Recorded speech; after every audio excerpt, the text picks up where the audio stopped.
শাসক শিবিরের সংঘর্ষ, ফের কুণাল বনাম দেব। তৃণমূলে ফের দেব বনাম কুণাল ঘোষ। এবার ঘাটাল হাসপাতালে ডায়ালিসিস ইউনিটের উদ্বোধন ঘিরে সংঘাত। 6 মাস আগেই এই ইউনিটের উদ্বোধন করেছিলেন মুখ্যমন্ত্রী মমতা বন্দ্যোপাধ্যায়।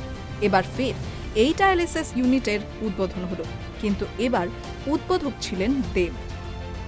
ফলকে নেই মুখ্যমন্ত্রীর নাম, উদ্বোধকের নামে লেখা দেব। ফলকে উদ্বোধক হিসেবে মুখ্যমন্ত্রী মমতা বন্দ্যোপাধ্যায়ের নাম নেই, উদ্বোধক হিসেবে নাম লেখা রয়েছে দেবের। আর এ নিয়ে লাগলো সংঘাত। সোশ্যাল মিডিয়ায় পোস্ট কুণাল ঘোষের। বিষয়টি প্রকাশ্যে আসতেই অগ্নি শর্মা তৃণমূল নেতা কুণাল ঘোষ সরব হলেন সোশ্যাল মিডিয়ায়। পোস্টের মধ্যেই কড়া ভাষায় কটাক্ষ করলেন দেবকে। মুখ্যমন্ত্রীর নাম পাঠানো হয় অনুপ্রেরণায়, সুপারস্টার বলেই এত বেনজির সাহসী কাণ্ড করা যায়। কুণালকে পাল্টা পরামর্শ দেবের। এই পোস্টের পর এদিকে আবার আরজি কর কাণ্ডের আবহে পাল্টা কুণাল ঘোষকে পরামর্শ দিয়েছেন দেব। বললেন, দিদিকে ঘাটাল হাসপাতালে ডায়ালিসিস ও সিটি স্ক্যান মেশিনের জন্য অনুরোধ করেছিলাম। দিদি মার্চ মাসে ভার্চুয়ালি ঘোষণা করেন, 1 সপ্তাহ আগে মেশিনগুলো আসে।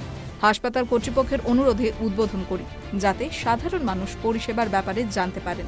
কুণালকে পরামর্শ দিতে গিয়ে দেব এও বললেন যে এর ফলে মুখ্যমন্ত্রী, সাংসদ, সুপারস্টার বা মুখপাত্র নয়, উপকৃত হবেন সাধারণ মানুষ।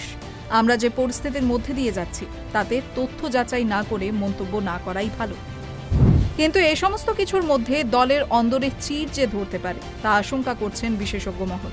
এই জল কতদূর গড়াবে সেদিকেই এখন তাকিয়ে সকলে। Bureau report, tribe TV Bangla.